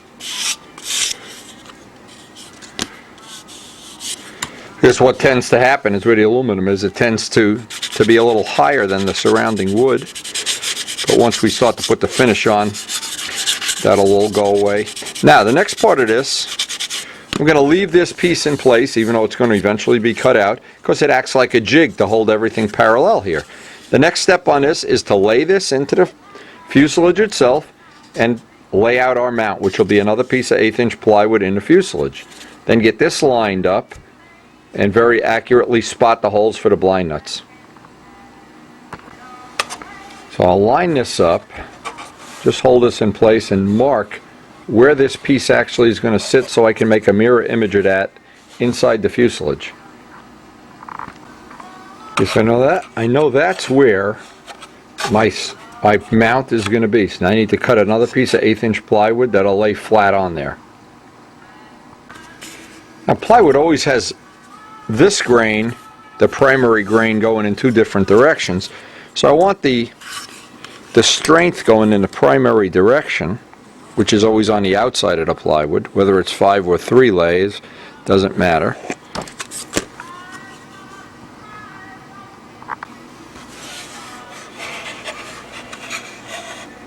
Now I'll always make this just a little bit bigger than it has to be, and I'll just sand it till it's a tight fit. Can make this just a little bit bigger. And I'll get a nice tight fit, just sand it until it's just a nice press fit. Because again, this has to be perfectly parallel. I don't want it crooked just for appearance sake. And then I need to spot the blind nuts. Now, I obviously want to make sure this is perfectly flat. It's tacked in place. Next step is going to be to put a permanent glue joint in there. And the same as the other piece, make little triangle supports for this. And once it's perfectly in place, nice and flat, and there's a good blend, then I'll spot the blind nuts and put the blind nuts in. Now the next step, I decided not to put the little braces in first. It would be easier to get the blind nuts in without the braces there. So see, sometimes well, not sometimes, all the time you have to think about it. And this is going to, let me just make sure I got enough of a point.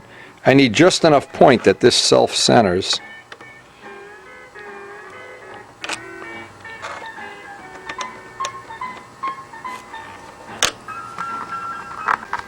I have my 2 impressions from the music wire, and what I want to do is undersize these holes with probably a 1/16 of an inch drill. Just get a center, then put the cowl back and look and see if I'm on center, because if I'm not, I can walk it out just a little bit. Even if these are off a little bit, the cowl's going to be off this way or too far forward. Getting these centered, very critical. Okay, now those are undersized holes. Now I need to put the cowl back on and just take a look down there and see how close I've got it. And if I'm off on one, I can just kind of move it. But a lot of times you're off a very little amount and you can correct it before you ever tighten up the blind nut. I'm not sure if you can see down in there, but I can look in and clearly see we got it. Very lucky, of course. Anyway, that drops right in. That drops right in. Now we can just open this up. Get the drill, that's the exact ID of the blind nuts, and I have that marked. Open this up for the thickness of the blind nuts. Press the blind nuts in, but first get some oil on those blind nuts. Boy, right now to have to go back in and dig out that blind nut if it gets all gouged up. What I try to do with these blind nuts is just 1 drop of any kind of oil, chain lube, 3-in-1 oil, anything, before I put them in. No matter if it's a tip weight box, a motor mount bolt, that little bit that gets on there, the first time you do one and it locks up, oh man. And it always locks up at an incredibly inconvenient time and place. That's for sure.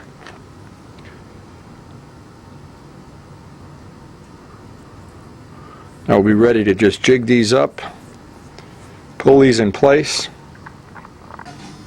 Yeah, I like to just tighten these blind nuts up, get them in place, get some glue around the back, and answer the phone, of course. 1 down, 1 to go. Now what I'm going to do, next step, get all 4 of the little corner braces in. Make sure the blind nuts have plenty of thick CA holding them in, and that I've got a drop of oil so that I don't wind up getting the CA into the threads. Now we have to double and triple glue in all these joints. The next thing is to just cut out this middle section, and these have already, this little piece in here has acted like a jig to keep everything flat and parallel, and we don't need it anymore. It's like pulling the rods out of the wing when you build a rod wing. Now with that piece removed, now it's a question of getting in here, because I want to make some smooth airflow in here.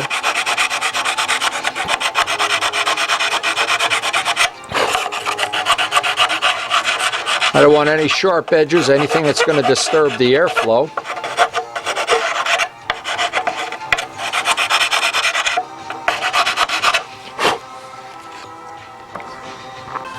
Another thing that's real handy, these sanding sticks that have a curve in them, because now I can get in there a lot easier. Again, what I like to do is sand all the wood. That's step 1. Since we're pretty much done up in here. Radius off all the edges, and then seal everything, and I mean everything, with thin CA. Everything gets sealed. Then I don't have to worry if there's a little spot where I didn't get enough paint or some material. It's somewhere down the road, I'll have a problem. Again, because I'm trying to make these little creations that they last forever.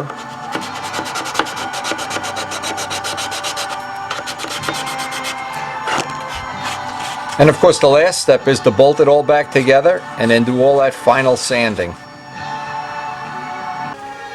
Now on our cowl, we're pretty much going to repeat the same steps that we did. Leave just enough material that the blind nut is confined. Radius everything off. We can just zone a saw this right off. And everything sanded as smooth as possible for the only purpose that air will flow through there unrestricted.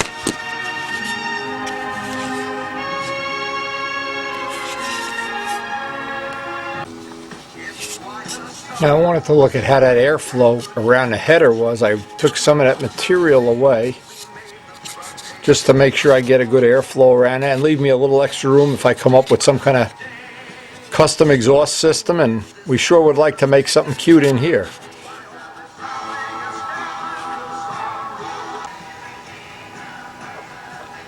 Now I'm just putting these just hand tight, and I want to check that I have this last little bit of curve that's going to come up here, just a little bit, and we have really gotten this close. This won't take a lot of work. I need to blend this into the nose ring. I want to do all this blending up here.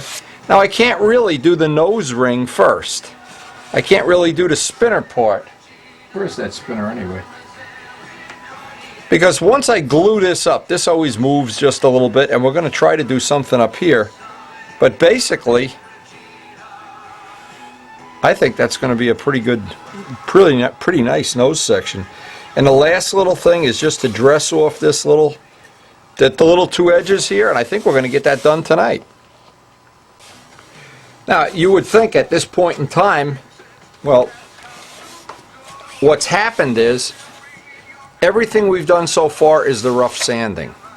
The final sanding, that's why I haven't bothered to dress this off with 400 sandpaper or anything. Because these joints, getting all these joints perfectly even and getting the curves. See, this curve doesn't end at this joint. It starts just before the joint. So getting that all to match, and I don't think there's any other way other than with a sanding block that I can do that.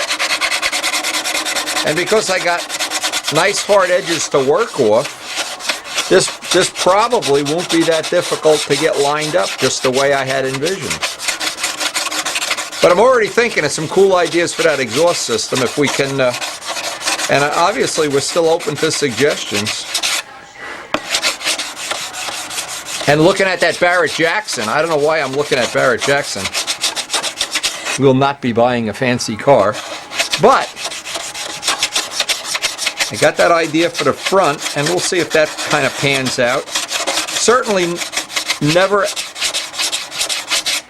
it's never not in your favor to not have ideas. Now, even after that short amount of sanding, the joint's kind of going away, and we've got this curve. And to me, that's important. That's one of the features of this plane. I want a lot of curves. No things that look, I don't want it to look like it was made out of sheets. I want it to make it look like it was made out of curved parts. Same thing up here. Now, the pin is really working in our favor up here. The pin really held this nice. That really made that nice and solid. And I'm trying to decide whether we want to glass the whole nose, just glass the front part. Anyway, a lot of choices. Once this is all sanded in, I'm going to spend the rest of this day just sanding this in and getting it detailed. And looking at that airflow, if you can look in it, boy, it's like looking at a shark's mouth or something. You see how unrestricted that airflow is in there. Everything's radiused. Everything's as smooth as possible.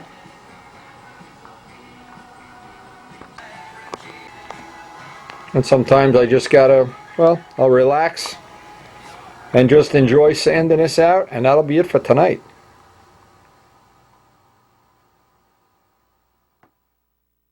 Now the last thing I want to do here, I sanded this nice and smooth with some 400 just to get a nice fit.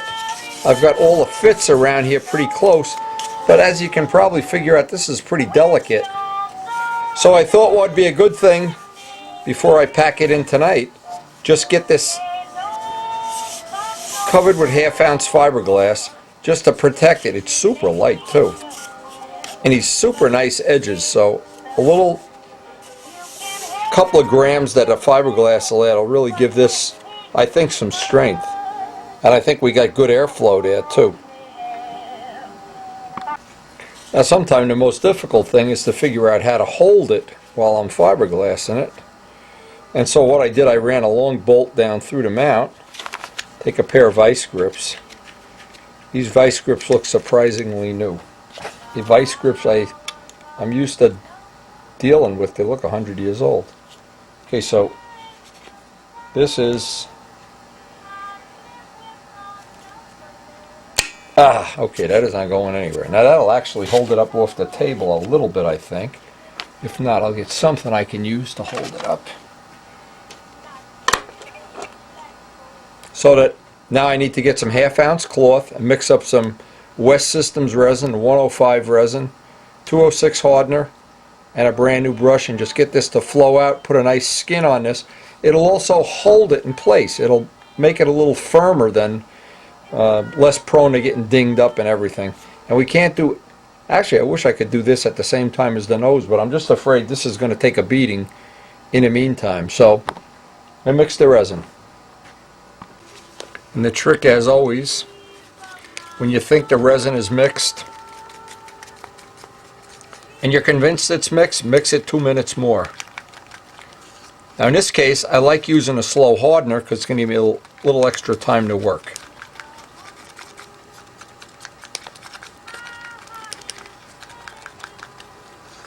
You want to try to get all around the edges.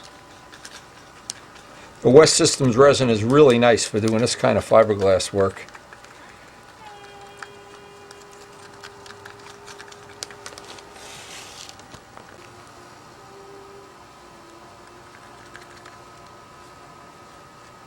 Now, because the shop conditions here are relatively cool, it's about 65 degrees, and this is the slow hardener, this will give me plenty of time. There'll be no rush at all, even if the phone rings or if we get an impromptu visit from President Nixon. I haven't heard from him much lately. Anyway, this is, because this is soft punk bullseye, it just was, and all the time I've put into this, I've got a lot of hours into this part, I didn't want to take any chances, as you can probably imagine, that this part is going to either warp. This will also keep it from warping too, I think, to a certain degree.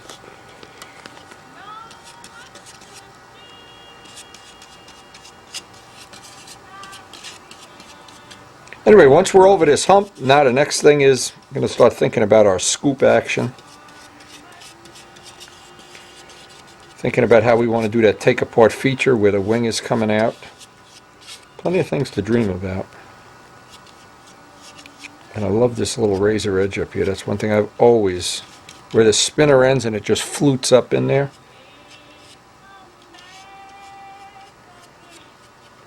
Now, one of the nice benefits of the West resin is how easy it sands. That's one of the things it really has going for it. I've got a piece of ordinary half-ounce cloth, a scrap, probably left over from Jacobone's wing.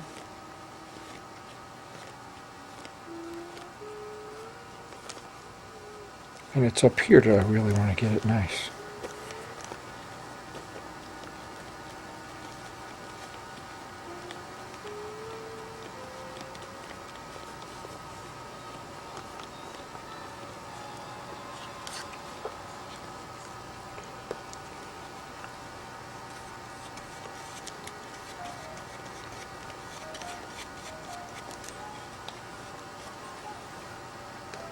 This will serve a lot of purposes. It'll also make it, as well as stronger, give me a good base for any finish that we're going to put on here.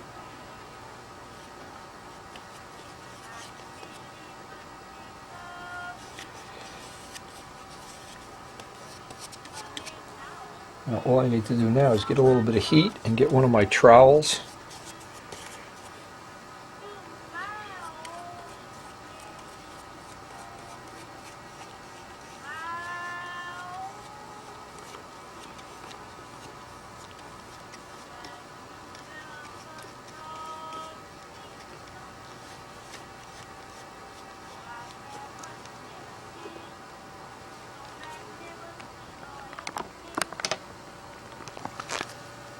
Now, I like to get some of this off with the trowel before I get to putting some heat on this, and a little bit of heat will certainly water it down.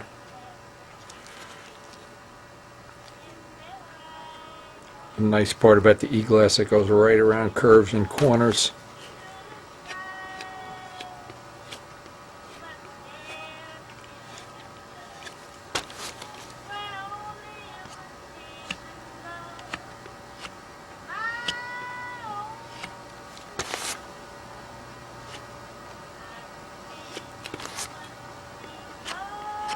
And when we come back tomorrow, I'll put this up by the heating vent. Once it starts to cure, we could trim all the little edges.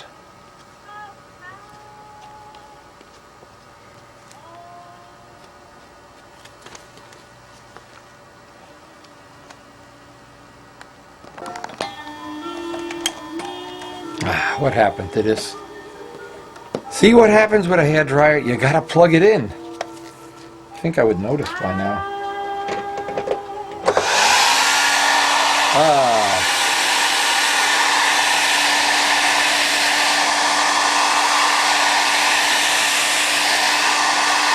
You want to warm it up just to the point that you don't see any bubbles.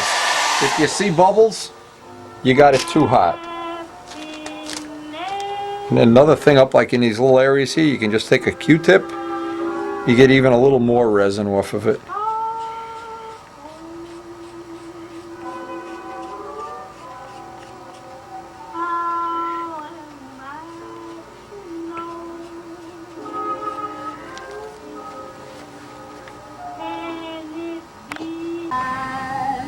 Okay, the heat is on. Boy, you can see that.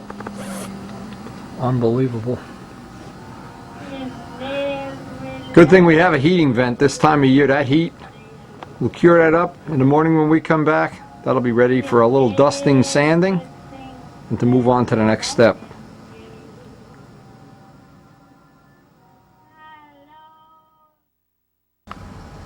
Well, as promised, we got our little sprinkling of snow, and there's more coming tomorrow.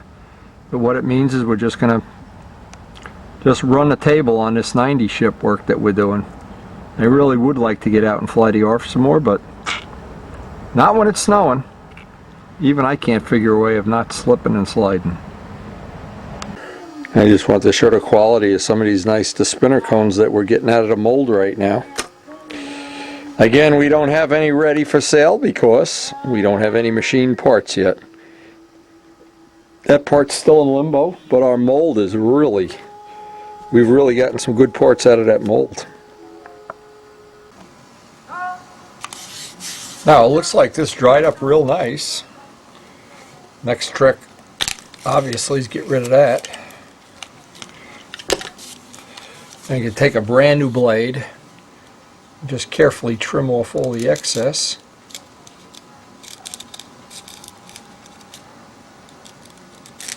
Yeah, I'm really trying like every possible way to maintain these nice razor edges. And that, to me, is one of the things that really makes a difference anyway, to me. I like that look of scoops with razor edges. I guess it's a Jersey thing.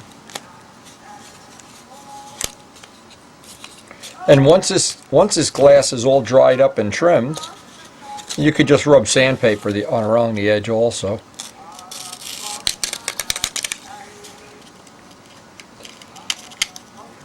Now it seems like it wasn't that long ago and we just had this one big block of wood. We didn't even have a block of wood. Anyway, all of these edges need to get trimmed, and then I can just lightly sand along the edge, get rid of the fuzz.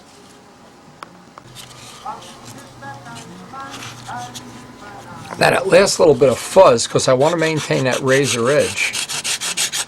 And it's going to be difficult to do as we put the finish on it, because I don't want to have an area where the finish is going to peel up. So I have to constantly put a slight radius on it, just a slight radius, and work toward that edge.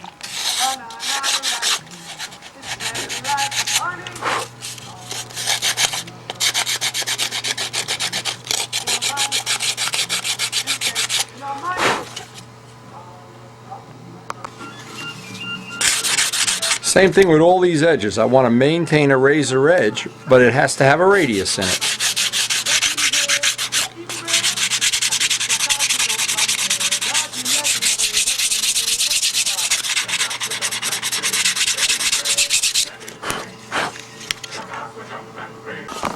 What I'm amazed at is how much stiffness that glass added. That really added a lot. So I'm just going to give this a light sanding, and that's about all we're going to do here in this little session. But anytime I can get here and do a little, even an hour, it's just, I'm 1 hour ahead the next day.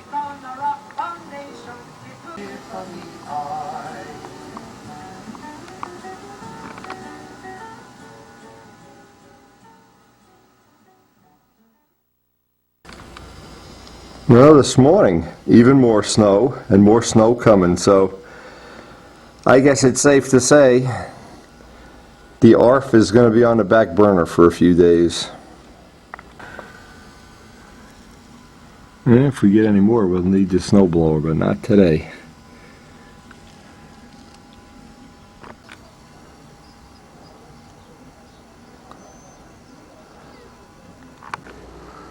It is something magical when I wake up in the morning. Snow, and there's more snow predicted. My birds usually eat 5 times the normal amount. Guys, don't worry, I stocked up on seeds. We're not going to run out of seeds. And I guess we're going to have a couple more shop days. Whether we like, look at the snow on top of the feeder even. I guess we're going to have, maybe we'll get some more work done on the 90 ship. But we're sure not going out to fly the ARF. Now I was hoping to keep the total weight of the cowl under a half an ounce. That'd be 14 grams once it was glassed. And it's 11 and a half, so we're well under. And that's not going to be a problem. But I really do have the edges and shapes and stuff that I wanted here. And I've got it under the weight. Just don't forget this is going to have a 90 sitting up in the nose. So we don't want to stick on a lot of Christmas tree ornaments. And as I sanded out the final sanding on that glass, boy, that really sanded out nice. You just give it an extra day up by the heating vent. Look how thin this is. Look, you can hold it up to the light. But it's glass, so it's not a problem. Look how thin that is. Anyway, I think this is going to be, well, I think we've got the vision that we originally started looking for. I'm not sure if we can, let's see if we can do this. I'm going to put the plane back together and lay it down by the plans to see if we have the vision that we originally looked for.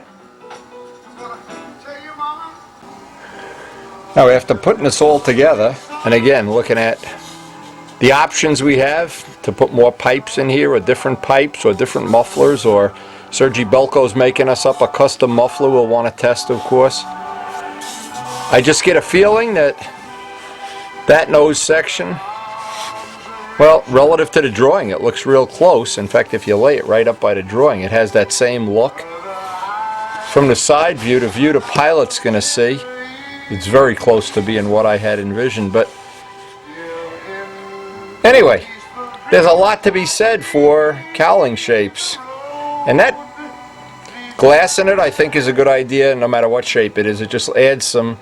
You know guys are going to pick this up like this. You know guys are going to have fingernails and rings and jewelry, and there's just no way, at least in my crowd, that goes away. But anyway, I guess from this video, it didn't start out that way, but we got almost the whole creating and making and sanding and glassing of a cowl, so hope it's given you some good ideas, stuff you can use on your own plane.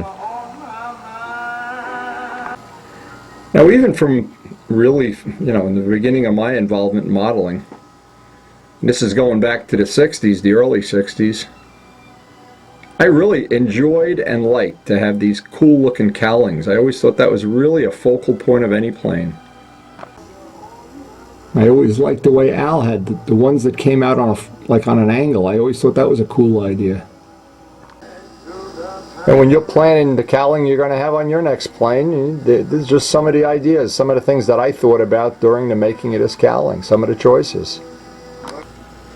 And I've heard a lot of people say that one of the things they really enjoy about the videos and the DVDs is just the fact they get some good ideas for paint jobs, cockpits, cowlings. Now the next thing we're going to be working on, probably in the next week or so, is our dedicated scoops, the side scoops. That ought to be an interesting day, or days.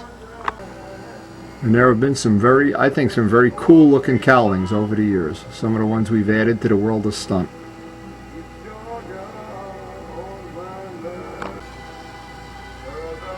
And I like having the pictures all around the shop that help remind me, give me some inspiration, some ideas.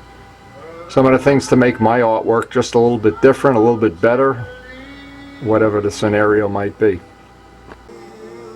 But no matter what plane you have, assuming it's not a profile, you've got to come up with some kind of cowling. One of the ones I always liked, as far as cool cowlings go, get Atkinson's laser. I'm sure that didn't go past a lot of people, how cool that looked. That was one of my favorite planes. Bob Whiteley made a bunch of versions of it. And Gid, come on back to the event. And one of my truly favorite cowls on a plane that was a real dog. And so our next quest is going to be how to get the scooping on the side of this, and I'm already thinking about it. I'll go to bed tonight dreaming about the scoops. And even those prototypes we've made, I'm not sure. We still have to think about it.